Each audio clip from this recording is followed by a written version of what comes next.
Friends, welcome to my YouTube channel. आज की इस वीडियो में हम लोग सीटेट एंड अदर एग्ज़ाम्स के जो प्रैक्टिस सेट सॉल्व कर रहे हैं उसके चैप्टर 2 की बात करेंगे। जो एसएसटी पे बेस्ड आपके एनसीईआरटी के क्वेश्चंस होते हैं उनको हम आज डिस्कस करेंगे। तो आइए ज़्यादा देर ना करते हुए स्टार्ट करते हैं। पहला क्वेश्चन है, भारत की सबसे लंबी झील कौन सी है। आपको बताना है कि भारत की सबसे लंबी झील कौन सी है। ऑप्शन है सांभर झील, पुलिकट झील, कोलेरू झील, वेमनाथ झील। तो इसका सही आंसर हो जाएगा ऑप्शन डी, वेमनाथ झील। साइलेंट वैली अगर पूछेगा कहाँ है तो साइलेंट वैली जो है आपका केरल में स्थित है। नेक्स्ट क्वेश्चन है, वह पठार कौन सा है जिसमें पूर्व एवं पश्चिम दोनों ओर बहने वाली जल निकाय प्रणाली है। तो कौन सा पठार है जिसमें पूरब और पश्चिम दोनों ओर बहने वाली जल निकाय प्रणाली है। मेघालय का पठार है, मालवा का पठार है, छोटा नागपुर का पठार है या दक्कन का पठार है। तो इसका सही आंसर हो जाएगा मालवा का पठार। मालवा का पठार पूर्वी भाग बेतवा नदी द्वारा एवं पश्चिमी भाग महानदी द्वारा सिंचित है। ठीक है, पूर्वी भाग बेतवा नदी द्वारा और पश्चिमी भाग महानदी द्वारा सिंचित है। विश्व का सबसे बड़ा अगर पठार आपसे पूछेगा तो तिब्बत का पठार है। ठीक है, विश्व का सबसे बड़ा पठार तिब्बत का पठार है। नेक्स्ट है, पर्वतों की वह श्रृंखला कौन सी है जो भारत की समुद्री सीमा के समांतर स्थित है। अरावली, सतपुड़ा, पूर्वी घाट, पश्चिमी घाट। तो इसका सही आंसर हो जाएगा पश्चिमी घाट।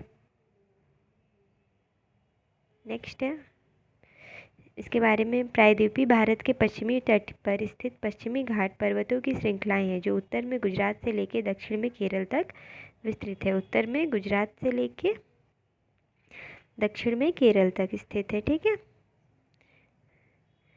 फोर्थ है, काली मृदा को और क्या कहा जाता है। काली मृदा को और किस नाम से जाना जाता है। ऑप्शन है खादर मृदा, बांगर मृदा, लेटेराइट मृदा या रेगुर मृदा। तो इसका सही आंसर हो जाएगा रेगुर मृदा। ठीक है, काली मिट्टी को हम लोग रेगुर मिट्टी के नाम से भी जानते हैं। काली मिट्टी को स्थानीय रूप से रेगुर मृदा कहा जाता है। भारत की इस मृदा का विस्तार महाराष्ट्र, मध्य प्रदेश, गुजरात में है। नेक्स्ट है, भारत में लाल मृदा किस क्षेत्र में पाई जाती है। अभी हम लोगों ने काली मिट्टी पढ़ा, अब लाल मिट्टी। लाल मिट्टी जो वो किस क्षेत्र में पाई जाती है। पूर्वी क्षेत्र में, दक्षिणी क्षेत्र में, दक्षिण पठार के पूर्वी और दक्षिणी भाग में या इनमें से कोई नहीं। तो आपका इसका सही आंसर हो जाएगा दक्षिण पठार के पूर्वी एवं दक्षिणी भाग में। लाल मृदा का निर्माण जलवायविक परिवर्तनों के द्वारा अवसादी एवं कायांतरित सेलों के विघटन से होता है। ठीक है, अवसादी और कायांतरित सेलों के विघटन से होता है। नेक्स्ट है, दोआब का क्या अर्थ होता है। दोआब को क्या कहते हैं, मतलब दोआब का मतलब क्या होता है। ऑप्शन, दो पर्वतों के मध्य की भूमि, दो झीलों के मध्य की भूमि, दो समुद्रों के मध्य की भूमि या दो नदियों के मध्य की भूमि। तो इसका सही आंसर हो जाएगा दो नदियों के मध्य की भूमि को हम दोआब कहते हैं। नेक्स्ट है, भारत के उत्तर पश्चिम भाग में शीतकाल में निम्नलिखित में से किसके द्वारा वर्षा होती है। जो उत्तर पश्चिम भाग है भारत का, उसमें शीतकाल में किसके द्वारा वर्षा होती है। दक्षिणी पश्चिमी मानसून, वर्षा, पश्चिमी विक्षोभ या निवर्तनीय मानसून। तो इसका सही आंसर क्या हो जाएगा, पश्चिमी विक्षोभ। भारत के उत्तर पश्चिमी भाग में शीतकाल में होने वाली वर्षा पश्चिमी विक्षोभ के द्वारा होती है। पश्चिमी विक्षोभ उष्णकटिबंधीय गर्त होते हैं एवं इसकी उत्पत्ति भूमध्य सागर और अंटार्कटिक महासागर में होती है। ठीक है। नेक्स्ट है, प्रायद्वीपीय भारत की एकमात्र वर्ष भर बहने वाली नदी कौन सी है। प्रायद्वीपीय भारत की एकमात्र नदी है जो वर्ष भर बहती है, वो कौन सी है। गोदावरी, कावेरी, शरावती या महानदी। तो इसका सही आंसर हो जाएगा कावेरी। प्रायद्वीपीय भारत की एकमात्र वर्ष भर बहने वाली नदी कावेरी है। दक्षिण भारत में बहने वाली सबसे लंबी नदी है। दक्षिण भारत में बहने वाली सबसे लंबी नदी कौन सी है। गोदावरी, नर्मदा, महानदी या ब्रह्मपुत्र। तो इसका सही आंसर हो जाएगा आपका गोदावरी। भारत में बहने वाली सबसे लंबी नदी गंगा है और इसका उद्गम स्थल उत्तराखंड में स्थित गंगोत्री है। ठीक है, भारत में बहने वाली सबसे लंबी नदी अगर पूछेगा तो गंगा। भागीरथी और अलकनंदा नदियाँ किस स्थान पे मिलती हैं। भागीरथी और अलकनंदा नदी किस स्थान पे मिलती है। रुद्रप्रयाग, देवप्रयाग, गंगोत्री या कर्णप्रयाग। तो इसका सही आंसर हो जाएगा देवप्रयाग। देवप्रयाग कहाँ है? उत्तराखंड में है। सियाचिन ग्लेशियर के पिघलने से बना जल किस नदी का मुख्य स्रोत है? जो सियाचिन ग्लेशियर है उससे जो पिघलने वाला जल है वो किस नदी का मुख्य स्रोत है? नुब्रा का, झेलम का, रावी का, चिनाब का? तो नुब्रा का। नुब्रा नदी सिंधु नदी में जाकर मिल जाती है एवं यह ग्लेशियर सिंधु नदी तंत्र की नदियों का प्रमुख स्रोत है। ये ग्लेशियर काराकोरम श्रेणी में स्थित है।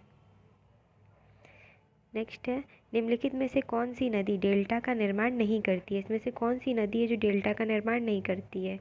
नहीं करती है पूछा है, ठीक है।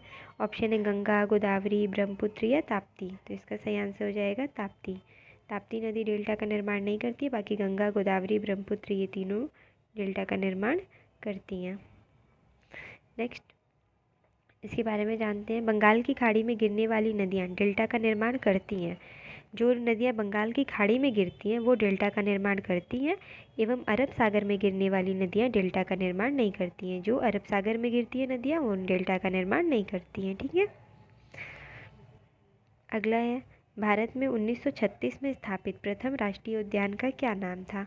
1936 में स्थापित प्रथम राष्ट्रीय उद्यान जो भारत में स्थापित हुआ था उसका नाम हिमिस राष्ट्रीय उद्यान, हैली राष्ट्रीय उद्यान, नामदफा राष्ट्रीय उद्यान या काजीरंगा राष्ट्रीय उद्यान? तो ये हैली राष्ट्रीय उद्यान हो जाएगा, ठीक है। कहाँ है? उत्तराखंड में है। 1936 में स्थापित हुआ था, ठीक।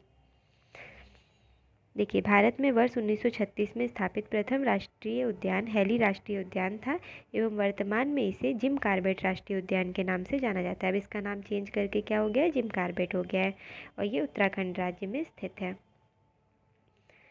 फिर निम्नलिखित में से किस राज्य में दंपा टाइगर रिजर्व स्थित है?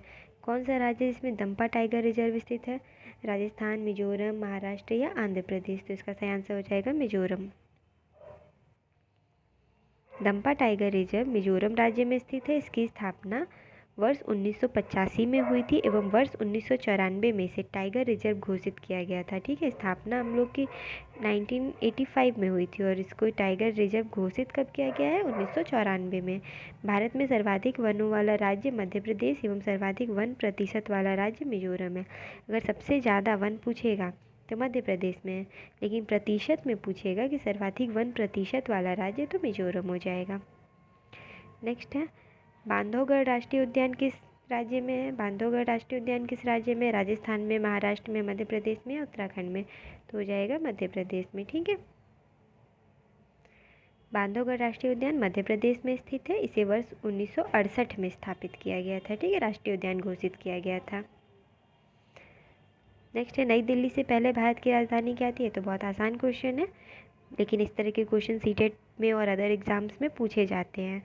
और आज के पेपर में था कि आपका सुपर टेट का भी वैकेंसी आने वाला है, जो फरवरी 2021 में आपका यूपी टेट होने की संभावना है। उसके बाद आपका सुपर टेट भी कराया जाएगा, तो इसलिए आप लोग ध्यान से पढ़ें और अपनी प्रिपरेशन को बहुत अच्छा कर लें ताकि आप लोग का ये चांस मिस ना हो, ठीक है।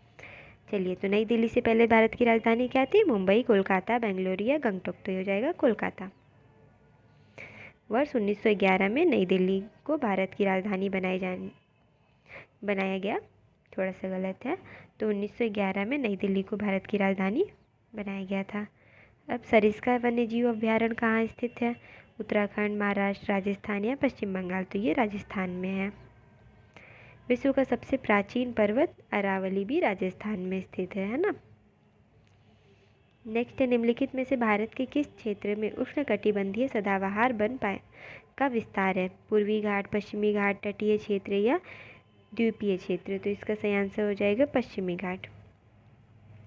भारत में उष्णकटिबंधीय सदाबहार वनों का विस्तार उन क्षेत्रों में है जहां 200 सेंटीमीटर से अधिक वर्षा होती है। ये भी क्वेश्चन आता है कि जो सदाबहार वन है वहाँ पे वर्षा कितनी होती है? तो 200 सेंटीमीटर से अधिक वर्षा होती है। नेक्स्ट है, निम्नलिखित में से कौन सा राज्य भारत का प्रथम कार्बन मुक्त राज्य बन गया है?